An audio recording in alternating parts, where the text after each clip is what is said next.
Oh, it's real big. You know, when we start off pretty well. You know, in the games we started off well, we've pretty much done well the whole game. And I feel like that's very important, you know, in any game to get an early start like that, get some momentum. And then our energy was great in the beginning of the game.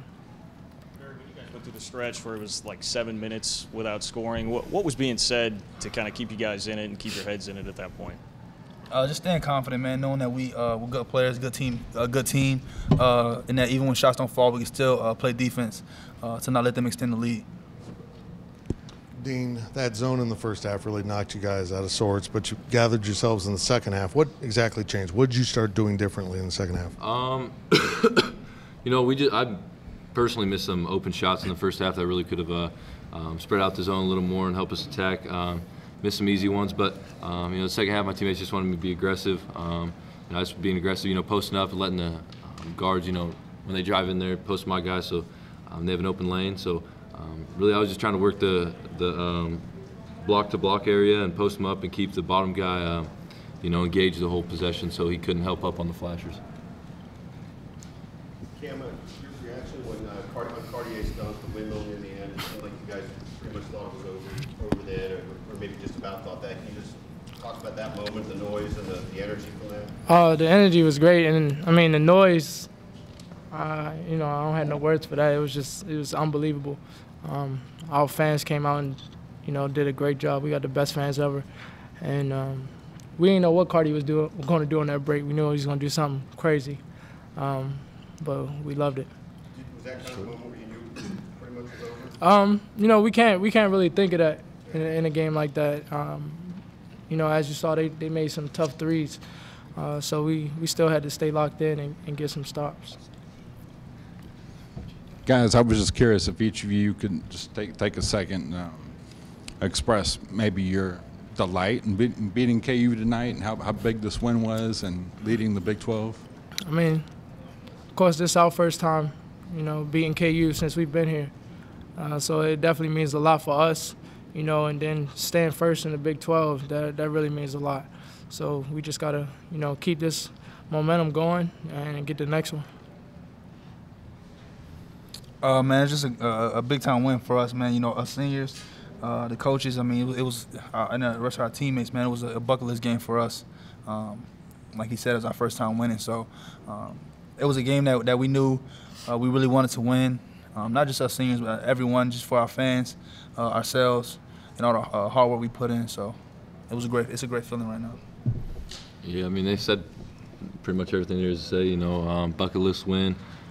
You know, it also helps us get a little space here in the Big 12, standings and stuff. I know Baylor's still up there with us, but you know, to get this win puts us a little space between us, and you know, as much you can, the more space the better in the Big 12, because you never know what's going to happen, and I think that's a real big reason why we came out and was motivated and played like how we did.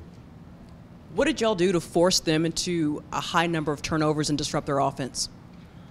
Man, we really want to stay in the gap. Sorry. I said, man. We really wanted to stay in the gap and kind of just force them to not be able to drive down for easy layups and stuff like that. I mean, they're known for just getting that gap, either laying it up for themselves or finding someone open. So we figured if we kept them out of the lane and away from the basket, away from the paint, that it would disrupt their time and their ability to get assists and just their overall ability to score.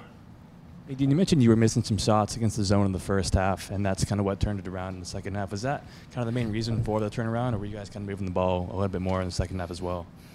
You know, I couldn't really put a reason why we were played so much better against the zone in the second half. I think we just were being more aggressive attacking. You know, we're on the line.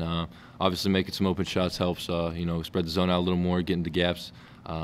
But you know, I think overall it's just us being more aggressive, really just attacking the zone, and just us attacking the zone. You know, they had to help in, and you know, people were hitting outside shots. You know, Cardi hit a few, and it was big for us.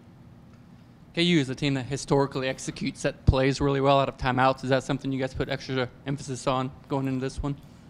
Yeah, man, I kind of did it last game. It was a challenge. I kind of challenged everyone within our team, just our teammates to make sure we get shutouts and be extremely locked in on media timeouts and regular timeouts. Just knowing that it's frustrating for a coach when you're stopping them throughout the game and they call a timeout to draw something up that they can score on, and we get another shutout. So it's something that we definitely emphasize, and I think we definitely executed. Not perfectly today, but we did it for the most part. For all three of you guys, I know another one of the bucket list wins was the championship game, the title, beating Missouri in the Paradise Jam tournament. How does this win compare to that, just in terms of how you guys feel, like just the feeling of it? I mean, it's not even close. Yeah, it's not even close, I don't think. You know, of course, that win was great for us because we hadn't won a tournament, but it's just unbelievable. You know, rivalry game at home, our first time doing that, and that's our senior year, so we went out. I mean, we at home versus them, we went out with a bang. Now we got to go to that place. Hey, Dean, you grew up around this rivalry. What does this mean? What does a win like this mean when you haven't gotten one in a long time? You know, it means a lot. Me being from Kansas, you know, watching the rivalries and stuff like that. You know, it's been pretty one-sided for you know, a long majority of time, and you know, it feels good just to. You know, for all the K-State fans and that support us through everything, we come out and play good and get a win against them guys. You know, it definitely, you know, makes everyone feel good about us, and obviously makes me feel good beating those guys. You know, it's my first time beating them. They're a great team. You know, so it just it was great for us, and you know, I feel great right now. Barry, would you mind talking some about how Cardi played tonight? He's come on the last few games and was huge for you guys in the second half. Man, he was big time. Just his energy, his defense, being in the right spot. Then he scored some baskets, man. Hit some big time threes. The dunk at the end of the game, and just being in the right spot, especially just defense. Tonight he was big time for us. Got some rebounds, some assists.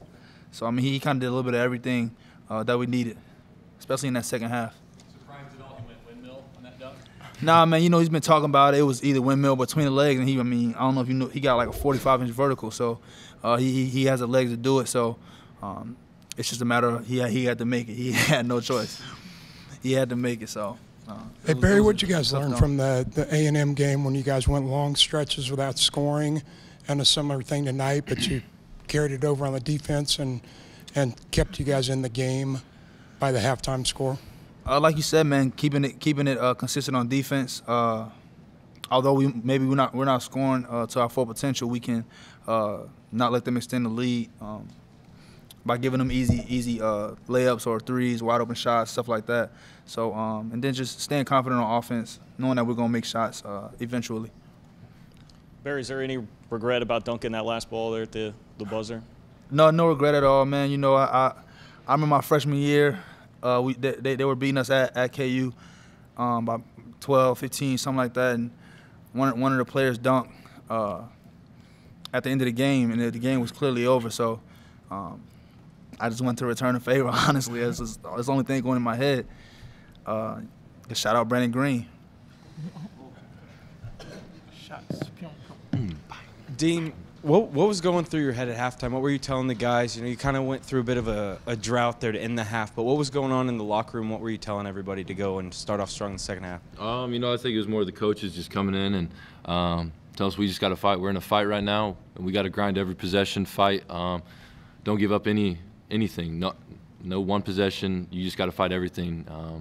It's a game of inches, and we just, you know, we can't give up any inches, and we just came out and battled, grinded, fought, you know, whatever you want to say. Luckily we came out on top, and we fought every possession. We came down. We were battling on defensive end, offensive end. I mean, we were really it was a dogfight tonight. I know for all you guys there's got to be the sense of euphoria and satisfaction after winning this, but how much is there also just that sense of relief that you guys know that you left here, you know, you did beat KU at one point, so now it's like you can kind of breathe easy and say, hey, you know, we're the group that snapped this streak. Man, it's good, but you know, it's gonna be good for the night, and I mean, after that, it's on to the next game. We're not gonna end the season because we beat KU at home.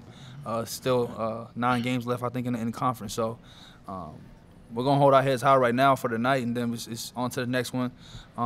Getting ready for Baylor and preparing for them.